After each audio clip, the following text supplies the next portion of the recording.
What's up guys, it's Tom here and welcome to a super exciting Liverpool transfer news video, because we will look at how Liverpool can and will spend 150 to 200 million pounds. That's the transfer budget that will be given to Arne, and the Transfer Insider have also revealed that Richard Hughes has a big plan for Liverpool. He's saying that Sporting Director Richard Hughes of Liverpool is expected to look for significant upgrades to the squad, and to new coach Arne that he will be given a big transfer budget. And in this video we will look exactly how Liverpool can sell some players for a significant amount of money to help the transfer budget be as big as 150 to 200 million pounds. And according to this Transfer Insider, Liverpool would be willing to trade fringe players to help balance the books, which I think is a very good strategy. But of course Liverpool don't want to lose the big talents that they have. We already got rid of Thiago and Matip and Adrian. They were on significant, quite high wages. Thiago was on 250k weekly wages, Matip was on 150 weekly wages, and Adrian between 50 and 100,000 pounds per week. So that frees up almost 500,000 pounds per week in wages, which is 500,000. That's 1.5 of Mo Salah's salary. That's double of Van Dijk's salary. So Liverpool can make two big transfers, and the transfer budget will take a dent, but the wage budget will not. We have two big transfers left to get with that wage budget that got significantly lighter after the departure of Matip and Thiago and Adrian, whose all of them their contracts expired at the end of the season. So how do you significantly upgrade this Liverpool squad, which we will look at in this video? One of the obvious, of course, recruitment angles that you can look at is replacing Vatarendo with a world-class, or at least younger and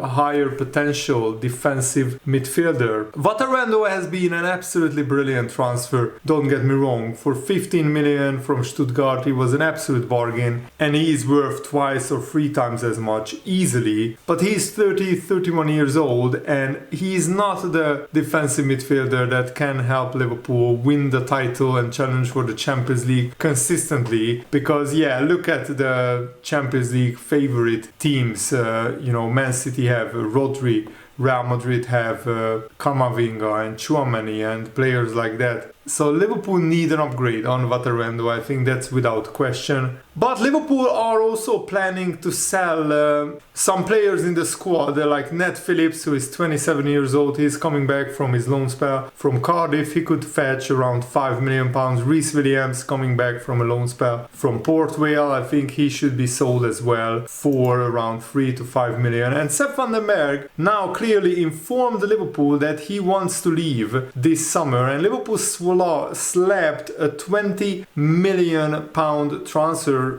fee on Sepp van den Berg. So any club who wants to sign him needs to pay close to that, so 15 to 20 million. And Liverpool are maybe looking to sell Kevin Kelleher, because he publicly announced that he wants to move to a club which can offer him first team football regularly. So he wants to be a regular Premier League starting goalkeeper. His market value, Kevin Kelleher's market value, is 20 million because he played 26 games this season. Alisson played 32 games. Kelleher's market value went up significantly, and he's 25 years old. And Liverpool could sign, a free agent goalkeeper or a backup goalkeeper like Alex McCarthy from Southampton. I think a lot of clubs will be looking for a better goalkeeper. Maybe the newly promoted clubs like Southampton, Leicester, they could pay 15 million for Kevin Kelleher. So already we are talking about, 500,000 freed up wages. We are talking about 40-50 million pounds in incoming transfer fees. So Liverpool would need to just add 150 million to those, and then you have that 200 million budget that Arne Slot is looking for. And the Simon Jones, an English journalist, is also reporting that Wolfsburg emerge as front runners to sign Sepp van den Berg for around 15 to 20 million pounds. They emerged as early front runners to sign Sepp van den Berg, who had a pretty good season at Mainz. Van den Berg was signed for just £1.5 million, but after loans to Preston, Schalke and Mainz, Liverpool value him closer to 20 million. And even if Sepp van den Berg doesn't impress Arne Slot in pre-season, or even if he wants to leave, I think flipping a player who costs just 2 million and selling him for 15 to 20 million is brilliant business by Liverpool. You know, not all of the players that Liverpool sign can emerge and become world-class players. Probably Sepp van den Berg is upset that Jarrell Kwanzaa got a lot of playing time this season, but Jarrell Kwanzaa is a youth academy homegrown talent, and he has been at Liverpool since he was 6 years old. And Sepp van den Berg, when he played in the pre-seasons, he didn't impress. He made many mistakes. Jarrell Kwanzaa didn't put a foot wrong when he played in pre-season. And he, of course, made some mistakes during the season. The biggest mistake, of course, came against Manchester United, which was unfortunate. But overall, Jarrell Kwanzaa has had a brilliant season, considering he was just 21 years old and he's still learning and improving. He's now a Premier League proven solid centre-back, and the future, his ceiling is very, very high. So Liverpool not only want to sign a defensive midfielder, Liverpool also want to sign a centre-back. We have been linked with Lille defender Lenny Yoro, who I made a video about it. Of course, Liverpool are also expect offers from Saudi Arabia for Joe Gomez, but Joe Gomez is now our longest serving player and he's still pretty young. He hasn't peaked yet, in my opinion. And Joe Gomez had his best season since Liverpool won the Premier League in 2020, so hopefully Liverpool will keep Joe Gomez. But if you look through the Liverpool squad, maybe we could sell other players like Fabio Carvalho could fetch 20 million if he doesn't impress Arne Slot. We could sell Mo Salah, even though I don't want that to happen. We could sell Salah for 80 to 100 million, and then Liverpool would have an even bigger transfer budget than the 200 million that I talked about at the beginning. And Florian Plettenberg is reporting that Sepp van den Berg would like to stay in the Bundesliga, and he has already received many inquiries.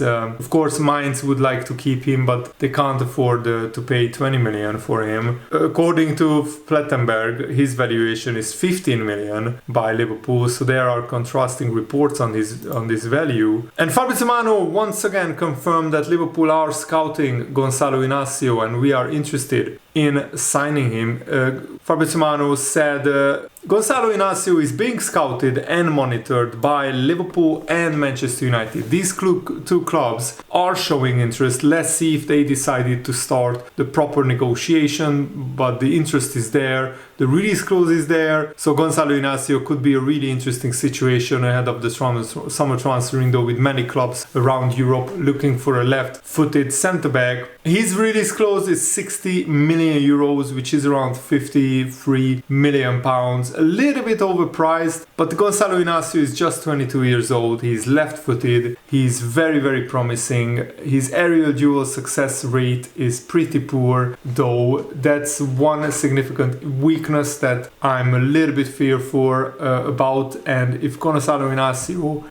is scouted by Liverpool properly, then of course the Liverpool scouting department know about that. So if we can't negotiate his price down to something around close to 40 million, then I would stay clear of Gonzalo Inacio. But that's just my opinion. The Liverpool scouting team know a bunch more. And Fabrizio Romano is saying that Liverpool and Man United could be in a race to sign Gonzalo Inacio. And this report by Simon Jones also saying that Liverpool are looking to sell some fringe players and balance the books to avoid any financial fair play complications further down the line.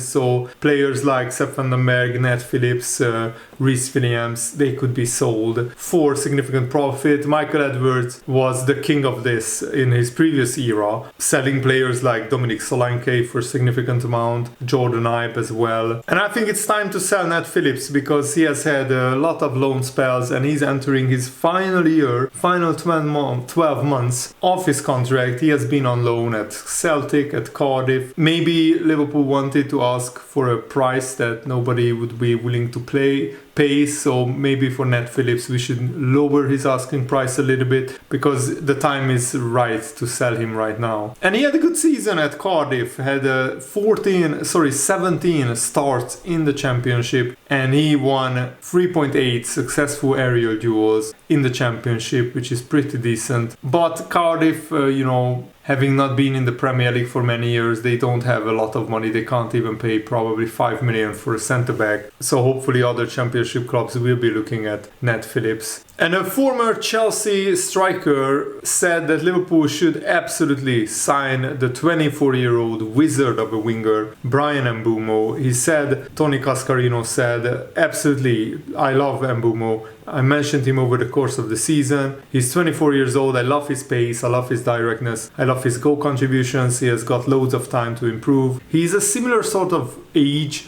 when Salah joined Liverpool. I love him. He's durable as well. I know he got injured this year, but normally he has been reliable and you can use him in different ways. He's a good finisher as well. But first I would sort out the defense and the defensive midfield spot. And after that, if Liverpool have money left over, we can go for an attacker. The priority for Liverpool is not goals scored, but goals conceded, because we scored third most amount of goals in the Premier League. So we are fine in that department. We conceded too many goals. So Liverpool should sign a centre-back and a brilliant defensive midfielder who is much younger than Vatorrendo. I think that's where Liverpool should absolutely spend most of their money in this summer transfer window. But that's my opinion. Let me know what is yours in the comments below. And Mbeumo would cost a significant amount of money because he has been in the Premier League for now 4 seasons in a row. His price is inflated pretty highly. And another Liverpool target who we haven't spoken about a lot because I haven't seen very credible links to him. His father just gave Liverpool and Arne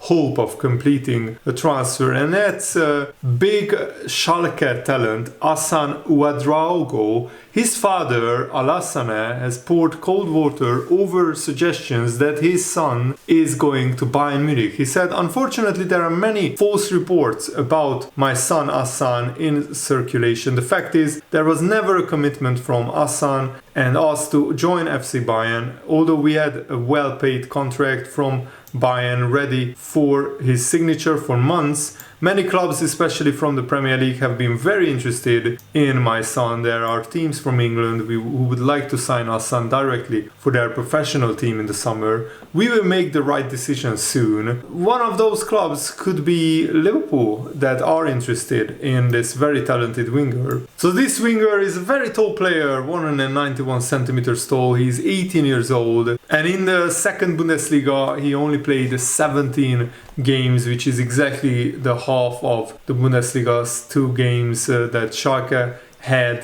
He scored 3 goals and got 2 assists, but he's a pretty fast electric winger and he's very cheap at the moment, so he could be like a decent squad player, but I don't think he's a Liverpool level player. Overall he had 18 games, 3 goals and 2 assists, and Schalke, after getting relegated from the Bundesliga last season, everybody was expecting them to challenge for promotion, but they were actually fighting relegation and they finished in mid-table at the end of the season. So Schalke, by their own high standards, had a pretty horrible season. They are one of the biggest clubs in Germany with one of the biggest fan bases. So them languishing in the mid-table region of the second division of German football is pretty sad to see. Just like Hertha Berlin, another pretty big club, but I consider Schalke an even bigger club than Hertha in terms of significance in German football, trophies won. And Hertha and Schalke are both languishing in mid-table in the second division of German football. So anytime some big clubs will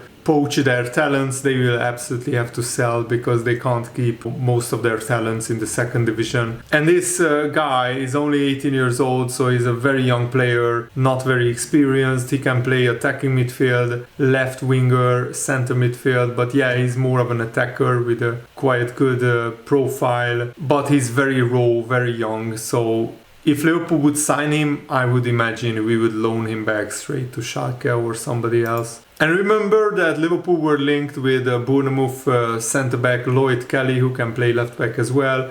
Newcastle are prepared to complete this deal for him in the next few weeks. They are working on formal details of the free transfer. He has been out of contract after his contract went down at Bournemouth, and Lloyd Kelly is expected to join Newcastle in July. I don't think he was a Liverpool level player, so I'm happy that he goes to Newcastle and not Liverpool. That's my verdict. And Andy Robertson also said that he is very excited for this new era under Arne Slot. He said, "I haven't spoken to him yet. I think he's leaving us to focus on the Euros. It's an exciting new challenge. Obviously, the old era was pretty special with Jurgen Klopp, and I've got a lot to be thankful for that manager. But obviously, I'm excited now by the new manager coming in as well. New ideas, new voice. I'm really excited for what can come with that. I've got no doubts we can keep the momentum going. From all the reports we've had, the manager is very good, and I can't wait to see that up close." And for the fans, you have to be open-minded. The last 8 or 9 years were pretty special. Maybe the fans are going into a bit of the unknown, but it has to be exciting. The Liverpool squad is in a good place. We have the good season. It could have been more, but the aim at the start of the season was to get back into the Champions League and to win a trophy, and we ended up winning a trophy as well. You have to take that as a positive. Jurgen Klopp has left the club in a really good place, so now we have to carry it forward. The manager will come in, he will recruit a really good squad, and I'm sure he will want to bring in some new faces as well. We have to go again, Andy Robertson said. We showed for large parts of last season we could challenge for the title, and that has to be the aim next season as well. The manager has won trophies before, and he will want that feeling again. We've got to be at our best to try and achieve that. And I think Liverpool need to make some very significant transfers if we want to challenge for the title. So hopefully Liverpool can sell 3 or 4 of their fringe players. We already got rid of injury-prone players like Matip and Thiago, and Adrian, he wasn't really good enough anymore. He's 37 years old, so we just kept him around for his experience. But now Liverpool can get rid of some deadwood, some fringe players, and we can really attack the transfer market once Arne Slot is fully integrated into the Liverpool setup. A lot of people are on holiday, a lot of people are preparing for the Euros or the Copa America. So that's why you haven't seen a lot of activity from Liverpool FC, because Arne Slot hasn't really begun pre-season yet. But I'm really looking forward to watching his first interview and watching, of course, the pre-season games for Liverpool. But the Euros are coming up in like 10 days time, so that's very exciting as well. My home nation, Hungary, has qualified, so I'm really looking forward to watching them play as well. Thanks for watching, guys. Hope you enjoyed this. Have a nice day. See you later. Goodbye.